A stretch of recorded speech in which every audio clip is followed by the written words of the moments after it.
everyone.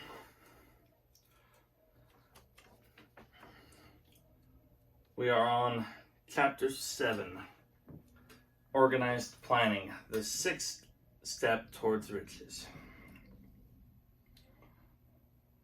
And to start right off, it says, you have learned that everything man creates or acquires begins in the form of desire.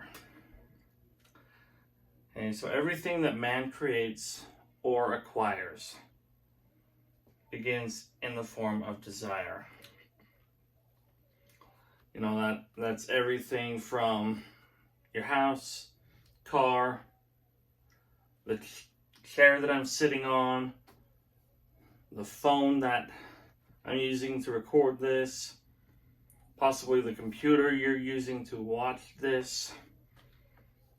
Everything man creates or acquires begins in the form of desire. Then it goes on to talk about how to set up a good mastermind.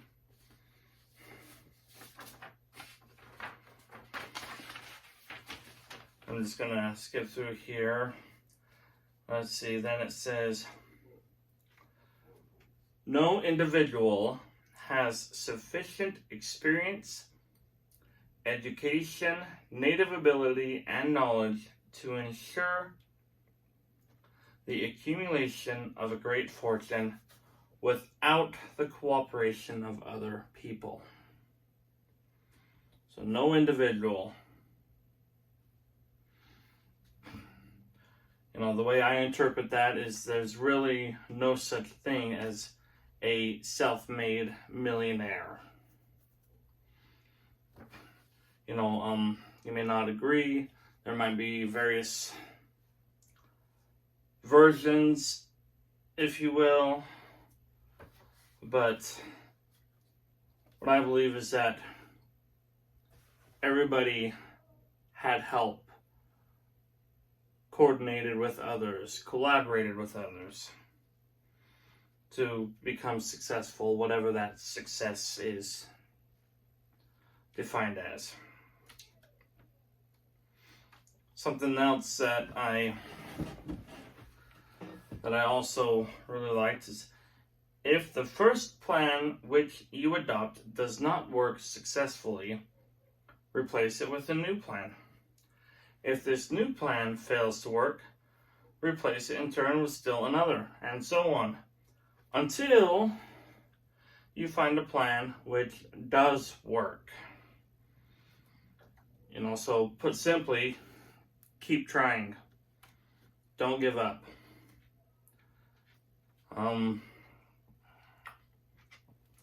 Walt Disney's plan to go to art school, if I understand correctly, go to art school was not how he anticipated. I think something to the effect of he was laughed at or kicked out of because he lacked creativity. You know, other people in the industry laughed at him for wanting to make a live sound animated video.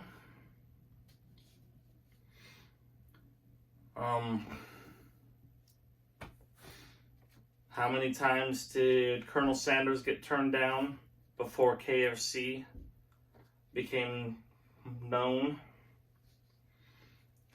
And that's something I see a lot, especially, you know, business owners and entrepreneurs. Unfortunately, they try it 1 or 2 or 3 times and they say, oh, this doesn't work. When in reality, the system is proven and does work, just the way they approach it or their plan does not quite work. It needs to be tweaked. It needs to be redone. It needs to be whatever. You know, continue on. Right here is the point at which majority of men meet their failure. Because of their lack of persistence in creating new plans to take the place of those which fail. Success may come on the 25th try, or the 13th, or the 800th, or whatever. It may come in the first month. It may come in the 15th year. There's a quote that, to paraphrase the quote, says, "My overnight success took 15 years."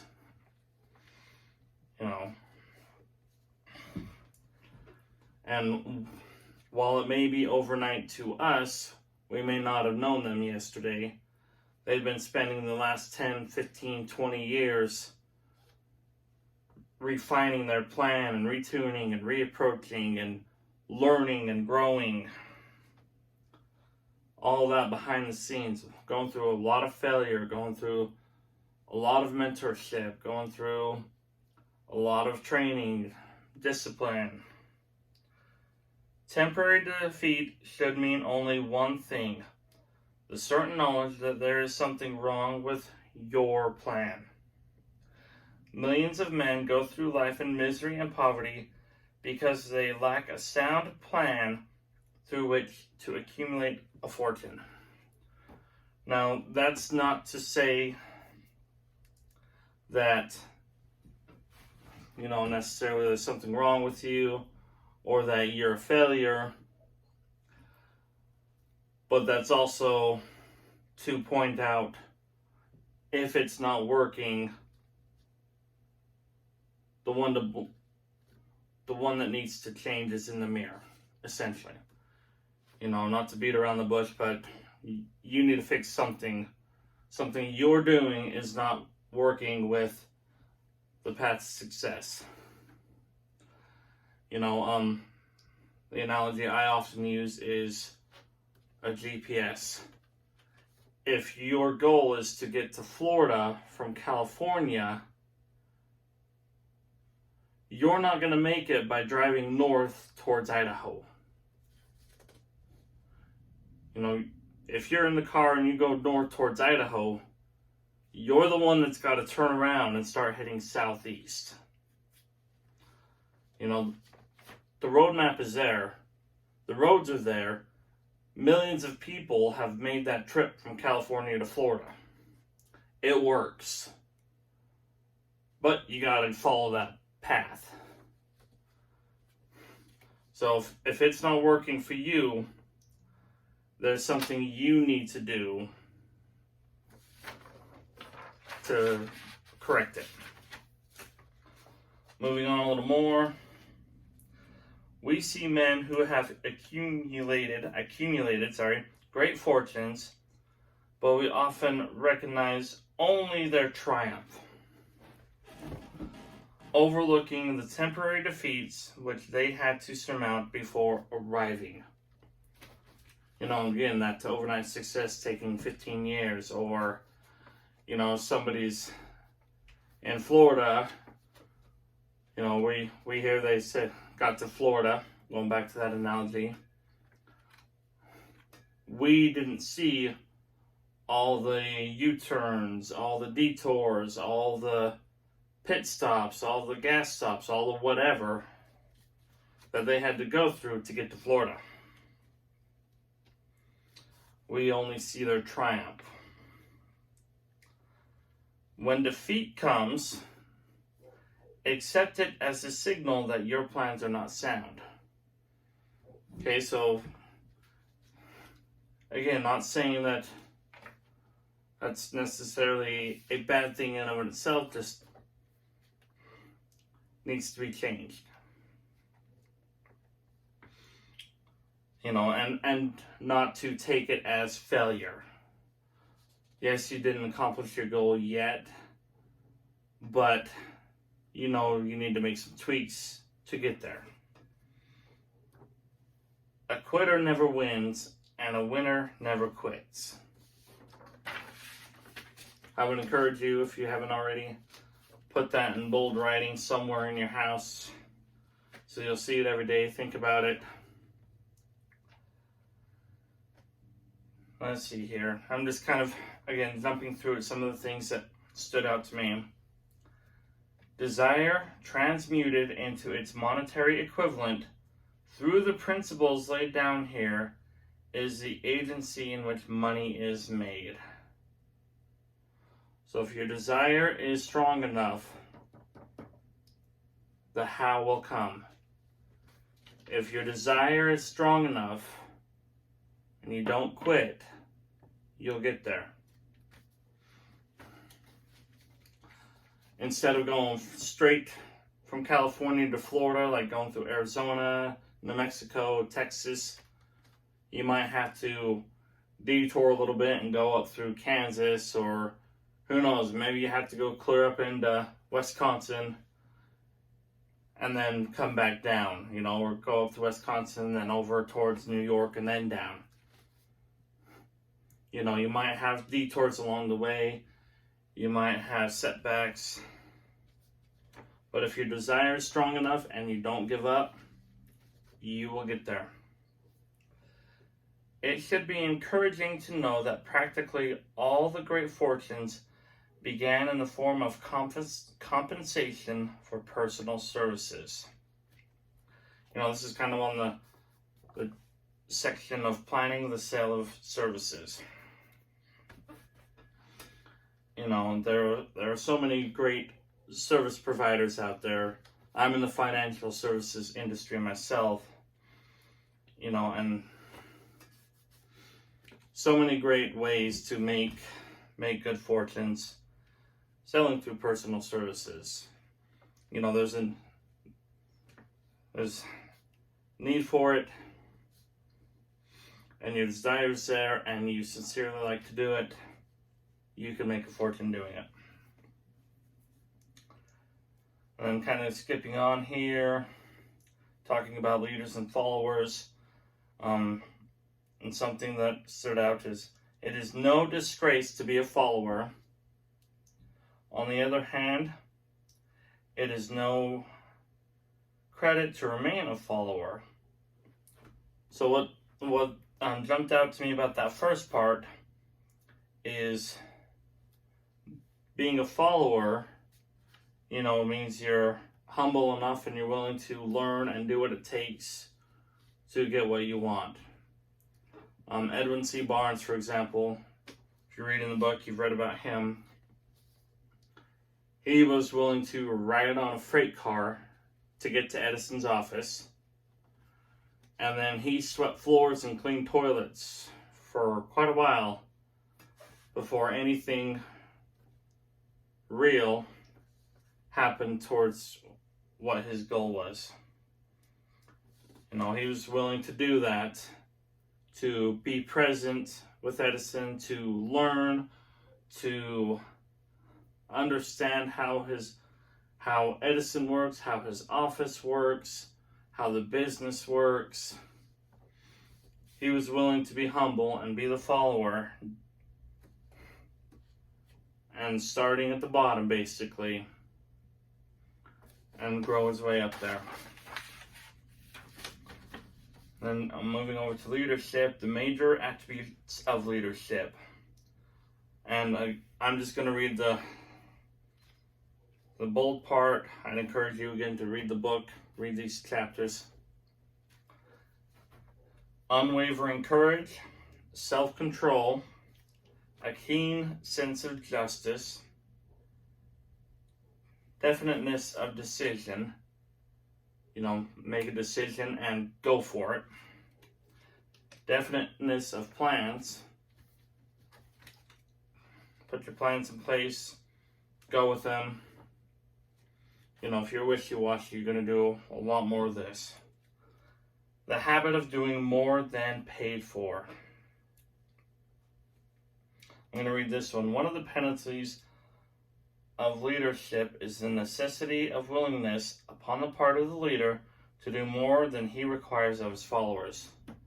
And I've heard a statistic, don't quote me, but like your followers are going to maybe at best do 80% of what you do. Maybe it's 70%. So, if you want your followers to do a certain amount, then you got to do that and well above. Next one, a pleasing personality, sympathy and understanding, mastery of detail, willingness to assume full responsibility. The successful leader must be willing to assume responsibility for the mistakes and shortcomings of his followers.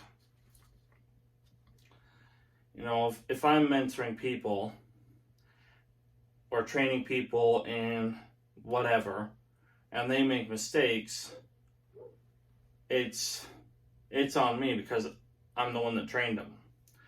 You know, so a good leader's got to be willing to not only admit, but take responsibility for that. You know, in whatever industry, whatever role that may be. And the last one is cooperation. And then skipping a little bit here. And the major causes of failure in leadership: inability to organize details, unwillingness to render humble service. Truly great leaders are willing, when occasion demands, to perform any sort of labor which they would ask another to perform. The greatest among ye shall be the servant of all, is a truth which all able leaders observe and respect. So again, going back to that do what it takes kind of thing. You know, if I'm the leader and occasion calls for it, I need to be willing to go scrub the toilets and sweep the floor. Let's see, the next one, expectation of pay for what they know instead of what they do with which they know. Fear of competition from followers, lack of imagination, selfishness, intemperance, disloyalty, emphasis of the authority of leadership, emphasis of title. So if you got to constantly, I'm the boss, then you won't be the boss very long.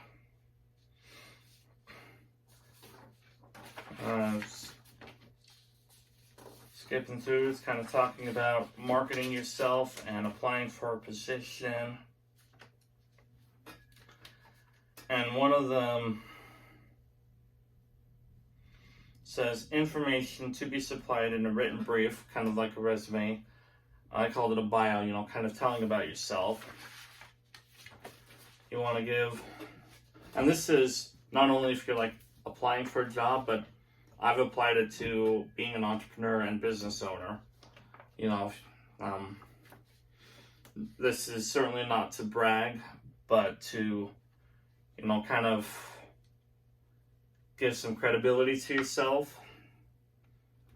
And, you know, just let others know what your background is, what your history is, how you got into the field you're doing, all those sort of things.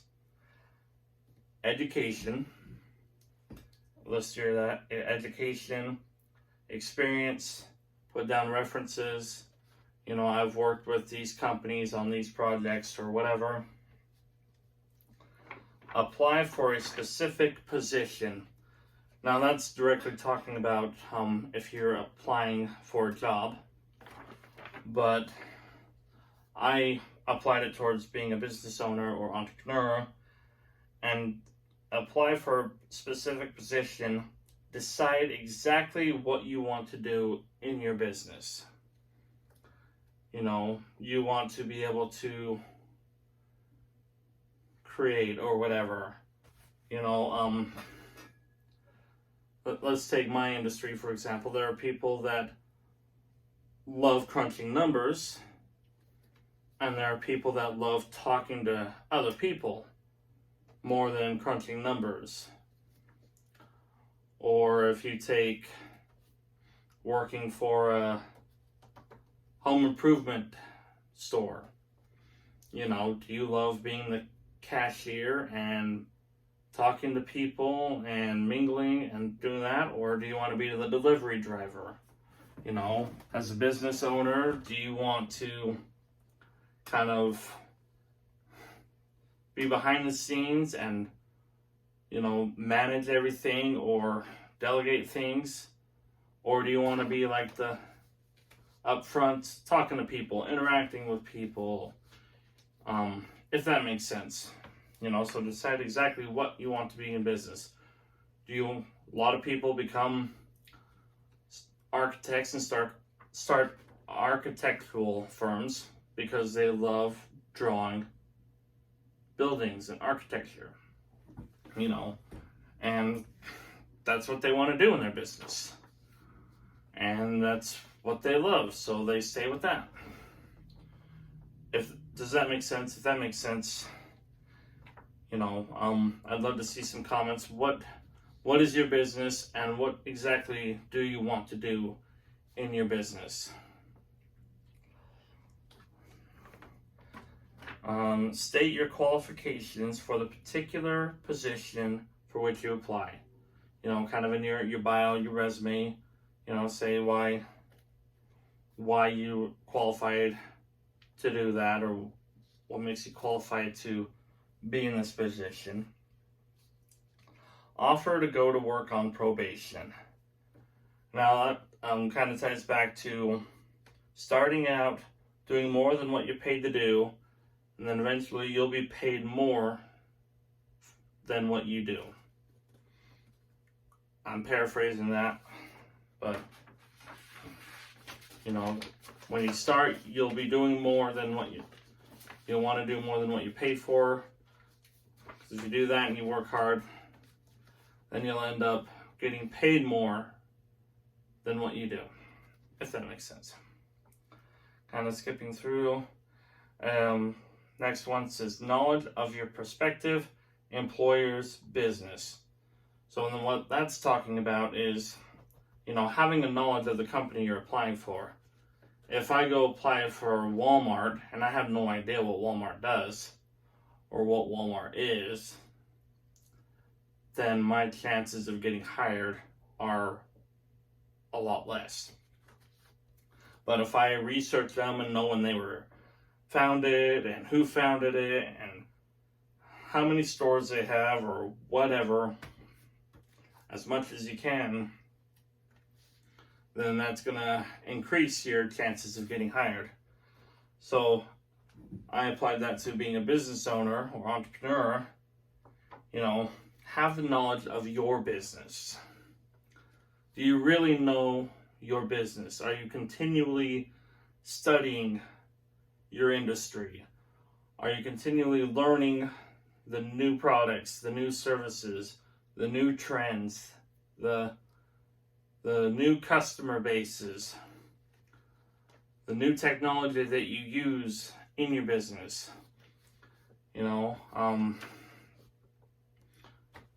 For example, are you still using a Rolodex? Are you still using a typewriter? Kind of thing. Are you keeping up and beyond about the knowledge of your business?